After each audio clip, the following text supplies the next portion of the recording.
वाकई 6 महीने में सरकार गिर जाएगी लग रहा है आपको? उम्मीद 6 महीने तो बहुत ज्यादा हैं, 6 महीने तो बहुत ज्यादा है। मैं आपसे दावे से कह रहा हूँ 5 से 6 महीने में तमाम जगह पे विधानसभा के चुनाव है, और मैं दावे से कह रहा हूँ कि ये चंद्रबाबू नायडू और नीतीश कुमार कभी भी बाजी पलट सकते हैं। मैं दावे से कह रहा हूँ आप बिल्कुल गिर सकती है। महाराष्ट्र में तो वैसे पहले से उठापटक चल रही है। वहीं एक और आप देख रहे हैं एकनाथ शिंदे को, जो मंत्रिमंडल नहीं मिला उनको, वो उससे परेशान है। नीतीश कुमार का आप नहीं जानते बैकग्राउंड क्या है। नीतीश कुमार तो जब मर्जी जहां मर्जी भटक जाते हैं। भाई नीतीश कुमार का दूसरा नाम ही पलटू राम है, तो पता नहीं कि कब पलट जाएं।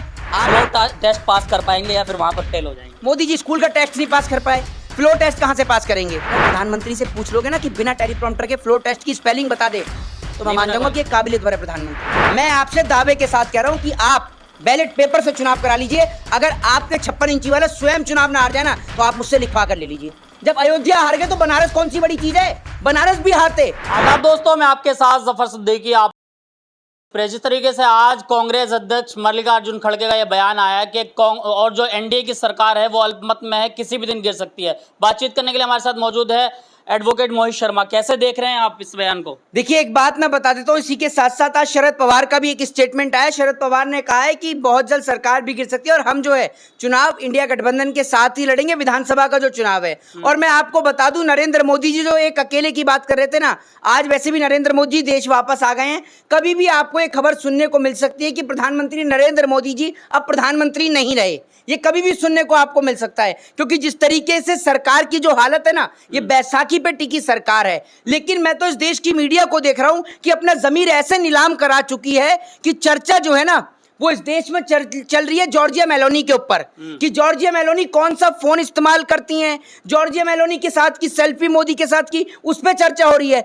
लेकिन जैसे ही लोकसभा का चुनाव समाप्त हुआ, दूध के ऊपर पैसे बढ़े, तमाम चीजों के ऊपर, खाद्य आपूर्ति के ऊपर पैसे बढ़े, तमाम चीजों के ऊपर पैसे बढ़े, लेकिन उसके ऊपर कोई चर्चा नहीं है। दाल से लेकर तमाम चीजें जो हैं उनके दाम बढ़े, महंगाई के ऊपर इस देश में कोई चर्चा नहीं है, क्योंकि प्रधानमंत्री नरेंद्र मोदी जी का तो नारा फिक्स है कि ना खाऊंगा ना खाने दूंगा। अपना तो वो खुद खाते हैं भरपेट। राशन दे रहे हैं ना।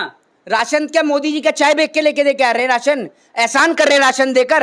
आपने ना राशन मिलता रहेगा। अरे मेरी बात तो सुन लीजिए, ये तो उनका मजाक उड़ा रहे हैं। ये जो इनकी पार्टी के अंधभक्त है ना, जो उनका मजाक उड़ा रहे हैं। सरकार ये कह के कि हम आपको राशन देते रहेंगे, आपका मजाक उड़ा रही है, आपकी गरीबी का मजाक उड़ा रही है। सरकार यूं क्यों नहीं कहती कि आपके बच्चों को हम रोजगार देंगे? क्योंकि सरकार चाहती है आपको मानसिक तौर पर अपाहिज बनाना। आज आप ये देख लीजिए, सरकार चाहती नहीं है कि आपके बच्चे पढ़ें, आपके बच्चे डॉक्टर बने, इंजीनियर बने, एडवोकेट बने, लॉयर बने, नहीं चाहती सरकार। तभी तो सरकार आपके बच्चों के पेपर लीक करा देती है। आप मुझे ये बताओ ना, कैसे चुनी गई सरकार है? कैसे चुनी गई सरकार? पूरे देश में सबको पता है कैसे चुनी गई है सरकार। ये सरकार चुनी गई है सिर्फ मशीन के दम पर। मैं आपसे कह रहा हूं, बैलेट पेपर से आप चुनाव करा लो, ये जो वोट मिला है ना, ये वोट भी नहीं मिलेगा। दावे के साथ कह रहा हूं मैं आपसे। फिर कहेंगे आप बैलेट पेपर चोरी हो गए, फिर आप लोग फिर उस पर भी दावा करेंगे। अरे मेरी बात तो सुन लीजिए, बैलेट पेपर चोरी हो रहा है इस देश में। एक बात आप मुझे बताओ, मोदी सरकार के राज में क्या नहीं चोरी हो रहा? वहां उधर विमान चोरी हो जाता है। जब विमान चोरी हो रहा है तो बैलेट पेपर की गारंटी सरकार क्या करेगी? ये बताओ ना आप मुझे। दूसरी बात ये कि मशीन के क्या, मशीन को नींद में चलने की बीमारी है? भाई मशीन को क्या नींद में चलने की बीमारी है? जो मशीन कभी कब्रिस्तान में पाई जाती है, कभी सड़कों पे पाई जाती है। आप मुझे ये तो बता दीजिए, मशीन को कोई बीमारी है क्या? लेकिन इलेक्शन कमीशन तो कहता है ना कि हमारा निष्पक्ष चुनाव हुआ है, सब कुछ ठीक ठाक रहा है। अगर निष्पक्ष चुनाव हुआ है और सब कुछ ठीक ठाक रहा है, तो ये जो लोग कंप्लेंट कर रहे हैं कौन है? ये पागल लोग हैं? आप इनकी कंप्लेंट पे सुनवाई क्यों नहीं करते? मुझे ये तो बता दीजिए कि ये लोग जो कंप्लेंट कर रहे हैं, ये लोग कौन है?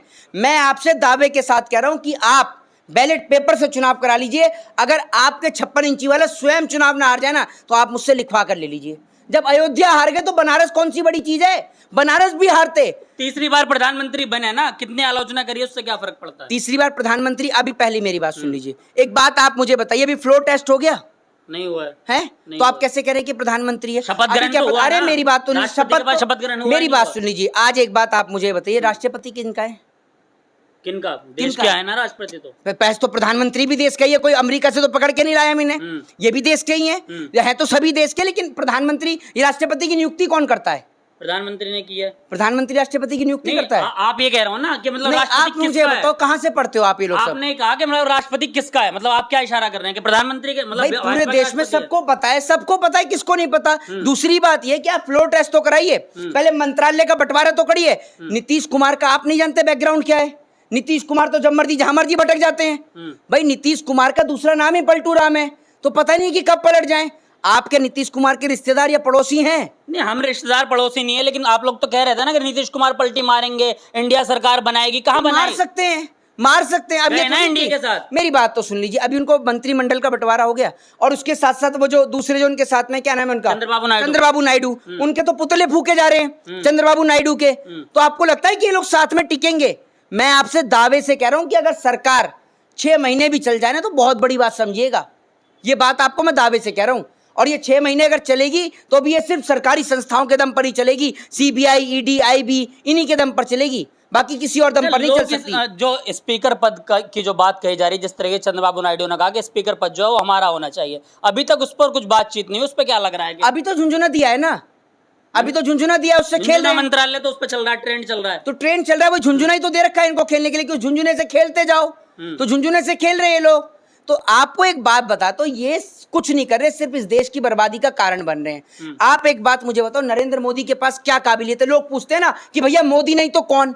मैं कहता हूं मोदी से अच्छा तो शेख चिल्ली को बिठा दो, वो भी तो झूठ बोलता है और लंबी लंबी फेंकता है, तो मोदी को ही बिठाने की जरूरत क्या है? आप मुझे ये बताइए ना, मोदी के पास क्या काबिलियत है ऐसी? दूसरी बात यह कि मोदी जी वहां विदेश गए हैं, भाई विदेश जाने से देश को क्या फायदा हुआ ये मीडिया नहीं बता रही कि हमारे देश के अंदर कौन सी नई वैश्विक नीतियां आएंगी, देश के अंदर कौन सी नई इंडस्ट्री लगेंगी, या देश को कितना उद्योग मिलेगा, ये नहीं पता इनको। लेकिन जॉर्जिया मेलोनी के साथ में जो फोटो चल रही हैं और जो जॉर्जिया मेलोनी का कौन सा फोन है, इस बात पे चर्चा इस देश की मीडिया कर रही है। इस देश की मीडिया अपना इतना जमीर बेच चुकी है कि मीडिया का बस नहीं चल रहा। वो यूं भी कह सकती है कि नरेंद्र मोदी जी को तो दहेज में ट्रेन मिल रही थी, वो तो मोदी जी चलाना नहीं जानते थे, इसलिए उन्होंने ट्रेन लेने से मना कर दिया।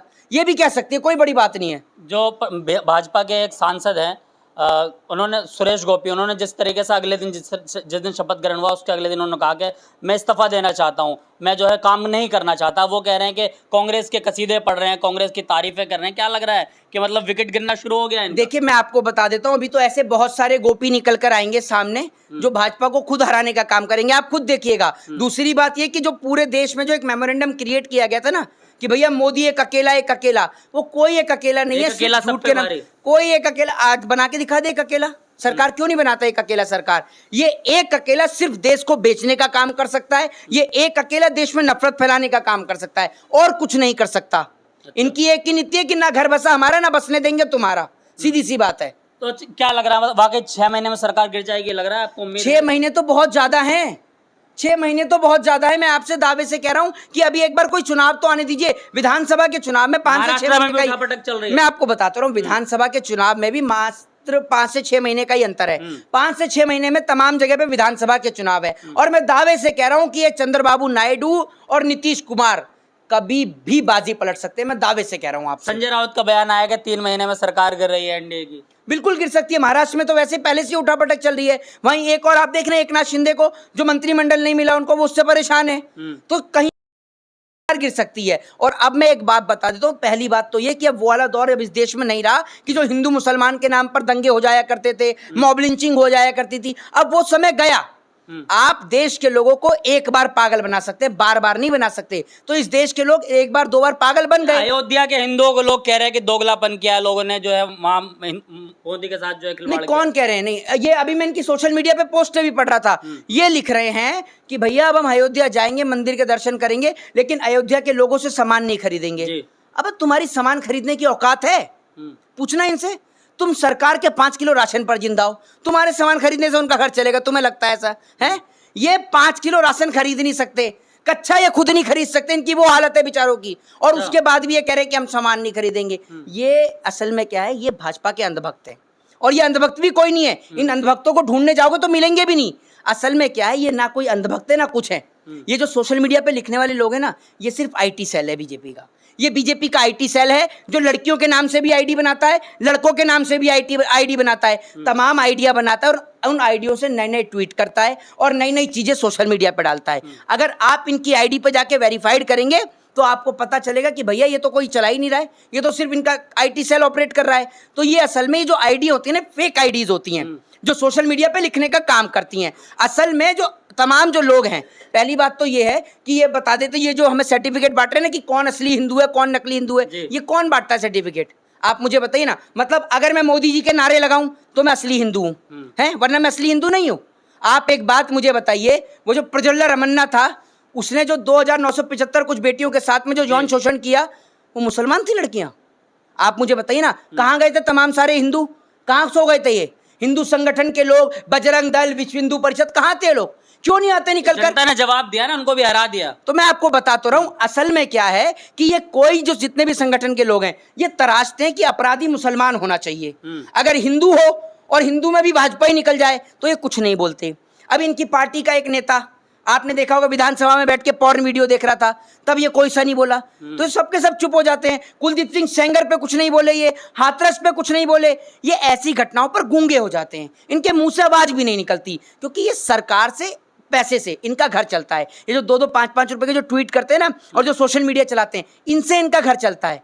भैया हमारा घर सरकार से नहीं चलता। मोहित शर्मा का आखिरी सवाल होगा, आपने कहा कि जिस तरीके से 6 महीने में सरकार नहीं चलेगी, फ्लोर टेस्ट पास कर पाएंगे या फिर वहां पर फेल हो जाएंगे? मोदी जी स्कूल का टेस्ट नहीं पास कर पाए, फ्लोर टेस्ट कहां से पास करेंगे?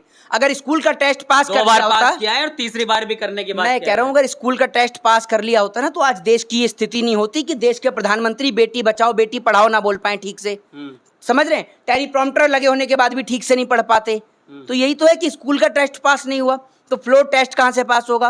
अगर प्रधानमंत्री से पूछ लोगे ना कि बिना टेलीप्रॉम्प्टर के फ्लोर टेस्ट की स्पेलिंग बता दे, तो मैं मान जाऊंगा कि एक काबिलियत भरे प्रधानमंत्री हैं। दूसरी बात यह कि प्रधानमंत्री की अगर असली डिग्री होती तो अमित शाह जी नहीं प्रधानमंत्री आते दिखाने। और मैं तो कह रहा हूं, अगर इतने पढ़े लिखे हो, अब मैं तो कहता हूं आप छोड़ दो, एंटायर पॉलिटिकल साइंस से जो आपने एमए करी है वो सब्जेक्ट तो मिला ही नहीं, वो छोड़ दो। मैं आपको दावे से कहता हूं कि आप कहीं पर भी, किसी भी जगह पर आप डिबेट करने के लिए आइए दिल्ली के लाल किले पर या इंडिया गेट पर, कहीं पर भी आप आइए, और वहां पर आकर आपसे जनता सिर्फ 10वीं और 12वीं के क्वेश्चन पूछेगी, आप उसका भी जवाब दे। चैलेंज कर रहे हैं अमित शाह को? प्रधानमंत्री को। हाँ जी, मैं कह रहा हूँ 10वीं 12वीं के क्वेश्चनों का अगर मैं जवाब दे दूं ना, प्रधानमंत्री जवाब दे दें, तो मैं दावे से कहूंगा कि इस देश को एक अच्छा प्रधानमंत्री मिला। लेकिन आपको पता है कि इसका भी जवाब नहीं मिल पाएगा ठीक से। चलिए, बहुत बहुत शुक्रिया। देखिए, मोहित शर्मा हमारे साथ थे, देखिए तमाम सवालों के जवाब दिया। आप इनकी बातों से कितना सहमत है, अपनी राय जरूर दें। देखते रहिए टाइम्स एक्स।